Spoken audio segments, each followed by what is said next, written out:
Subscribe कीजिए technical support channel को और बेल आइकन को दबाइए latest technology tips and tricks सबसे पहले देखने के लिए। दोस्तों, जब आप एक नया लैपटॉप या फिर कंप्यूटर को परचेस करते हो तब तो उसकी स्पीड काफ़ी अच्छी होती है, उसका परफॉर्मेंस काफ़ी अच्छा होता है। लेकिन जैसे जैसे आप उसको यूज़ करते जाएंगे तो उसका लैपटॉप का या फिर कंप्यूटर का जो परफॉर्मेंस का स्पीड होता है काफ़ी स्लो होता है, उसका बूटअप का स्पीड काफ़ी स्लो होता है। इसलिए मैं आज आपको बताने जा रहा हूँ कि कुछ ऐसे टिप्स आपके कंप्यूटर में फॉलो कीजिए, उसके बाद आपका जो कंप्यूटर का स्पीड है वो काफ़ी अच्छा ग्रो हो जाएगा। जो पहले था, जैसे आपने नया परचेस किया था, वो वैसा हो जाएगा। तो इसलिए इस वीडियो को अंत तक जरूर देखिए। नमस्कार दोस्तों, मेरा नाम है Rishikesh, watching technical support. Let's get started.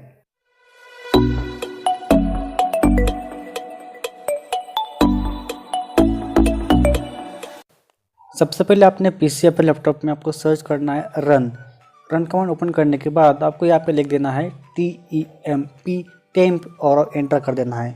जैसे आप एंटर पे हिट करेंगे, यहाँ पे कुछ फाइल्स और फोल्डर्स आ जाएंगे। तो आपको यहाँ पे सिलेक्ट ऑल करके इन सभी फाइल को डिलीट कर देना है। और कुछ फाइल जो कि ई न्यूज़ होगी वो डिलीट नहीं होगी, इसलिए आपको उनको स्किप कर देना है। जो TEMP एंटर करने के बाद यहाँ पे जो फाइल्स और फोल्डर्स आते हैं वो सब कुछ टेम्पररी होते हैं, जिनकी आपको कभी ज़रूरत नहीं होती है। उसको मैं डिलीट कर दिया। डिलीट करने के बाद एक बार रिफ्रेश करके इसको क्लोज कर देते हैं। फिर सबको रन कमांड को ओपन कर देना है। और रन कमांड को ओपन करने के बाद यहाँ पे आपको लिखना है %TEMP और एंटर को हिट कर देना है या फिर ओके को प्रेस करना है। तो यहाँ पे मैंने लिख दिया टेम्प और एंटर करता हूँ, ओके करता हूँ। तो यहाँ पे कुछ फोल्डर्स और फाइल्स फिर से आ रहे हैं। आपको सेम आपको ये पे जो भी फाइल्स और फोल्डर्स आ रहे हैं उनको सभी को आपको सिलेक्ट करके डिलीट कर देना है। लेकिन जो कुछ फोल्डर्स और फाइल्स इन यूज़ होगी तो वो डिलीट नहीं होंगी, तो उनको वैसे ही रहने जाएँ। उसको रिफ्रेश करके इसको भी क्लोज कर देना है।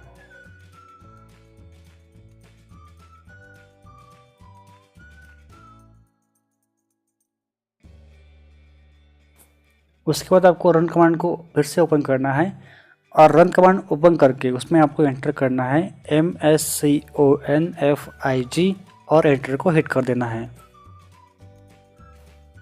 जैसे आप एंटर पे हिट करेंगे, यहाँ पे कुछ पॉपअप आएगा। उस पॉपअप में आपको बूट वाली टैब में जाना है, BOOT बूट पे।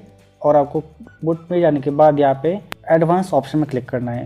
एडवांस ऑप्शन में जाने के बाद 8 नंबर पे क्लिक करके आपको यहाँ पे टाइम आउट में टाइम 3 सेकंड क्लिक करके उसको अप्लाई करना है। और उसके बाद ओके पे क्लिक करना है। जब सब ओके पे क्लिक करेंगे तो इसके बाद आपको यहाँ पे ऑप्शन आएगा रिस्टार्ट का। तो उसका आपको रिस्टार्ट पे क्लिक करके अपने पीसी या फिर लैपटॉप को रिस्टार्ट कर लेना है। उसके बाद ये जो ऑपरेशन है वो सक्सेसफुल हो जाएगा। उसके बाद आपका जो है कुछ फाइल्स जो होंगे वो रिफ्रेश हो जाएंगी। आपका पीसी या फिर लैपटॉप है तो रिस्टार्ट होने के बाद आपको यहाँ पे एक रन कमांड को ओपन करना है। और रन कमांड में आपको एंटर करना है CLEANMGR और एंटर को हिट कर देना है। जैसे आप एंटर को हिट कर देंगे तो यहाँ पे आपको एक ऑप्शन आ जाएगा डिस्क क्लीनअप का। तो आपको यहाँ पे डिस्क क्लीनअप पे जाने के बाद आपको सी ड्राइव को सिलेक्ट करके ओके पे क्लिक करना है। तो यहाँ पे सी ड्राइव पे ओपन करने के बाद क्लिक करने के बाद यहाँ पे कुछ ऑप्शन आ जाएंगे। तो इसको आपको सबको चेक कर देना है, सबको टिक करना है। और टिक करने के बाद आपको सबसे नीचे आके उस पर ओके पे क्लिक करना है। जैसे आप ओके पे क्लिक करेंगे तो जो यहाँ पे आपके कुछ भी टेम्परेरी फाइल्स होंगे या फिर रॉ फाइल्स होंगे जिनका आपको यूज़ नहीं हो रहा है तो वो ऑटोमेटिकली डिलीट होना शुरू हो जाएंगे। इसके लिए आपको थोड़ा समय लगेगा, तो इसके लिए आपको वेट करना है। डिपेंडिंग कि अगर आपके कंप्यूटर या फिर लैपटॉप में ज़्यादा रॉ फाइल्स है तो आपको समय ज़्यादा लगने वाला है, तो आपको इसको स्किप नहीं करना है, पूरा होने देना है।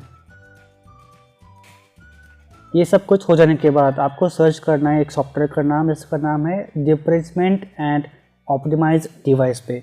इसको आपको ओपन करना है। जैसे आपको इसको ओपन करेंगे, ओपन करने के बाद यहाँ पे आपको ऑप्टिमाइज वाले बटन पे क्लिक करना है। और आपके जो भी फाइल्स होंगे वो सब ऑप्टिमाइज होना शुरू हो जाएंगे। और इसके थोड़ा समय ज़्यादा लगता है, तो आपको इसको भी पूरा होने देना है। इसको ऑप्टिमाइज होने के बाद आपका जो पीसी का जो स्पीड डेफिनेटली ग्रो हो जाएगा, फास्ट हो जाएगा। और ये ऑप्टिमाइज होने के बाद आपको अपने लैपटॉप या फिर पीसी को जो है रिस्टार्ट कर लेना है। और ध्यान रखिए दोस्तों, जब ये सब कुछ आप प्रोसेस फॉलो करेंगे तो इसके बाद आपका जो लैपटॉप या फिर पीसी है रिस्टार्ट होने के लिए थोड़ा समय ज़्यादा लगता है, क्योंकि जो कुछ फाइल्स होते हैं वो डिलीट हो जाता है। तो इसके लिए आपको लैपटॉप को जो है स्टार्ट होने के लिए फर्स्ट टाइम के लिए थोड़ा समय लगेगा। लेकिन उसके बाद आपका जो कंप्यूटर का स्पीड है डेफिनेटली ग्रो होगा और आपके बूटअप का स्पीड भी काफ़ी अच्छा ग्रो हो जाएगा। तो बस दोस्तों, आज के लिए इतना ही। मुझे उम्मीद है आपके लैपटॉप की स्पीड बढ़ी होगी। अगर आपको कोई प्रॉब्लम्स आ रहा है या फिर कोई समस्या आ रही है तो आप मुझे कमेंट बॉक्स में पूछ सकते हो। और इसी तरह के नॉलेजेबल वीडियो देखने के लिए आप मेरे चैनल को सब्सक्राइब करके बेल आइकन को भी प्रेस कर सकते हो। मुझे उम्मीद है आपको ये वीडियो पसंद आएगा। इस वीडियो में इतना ही, मिलते हैं नेक्स्ट वीडियो में, तब तक के लिए बाय बाय।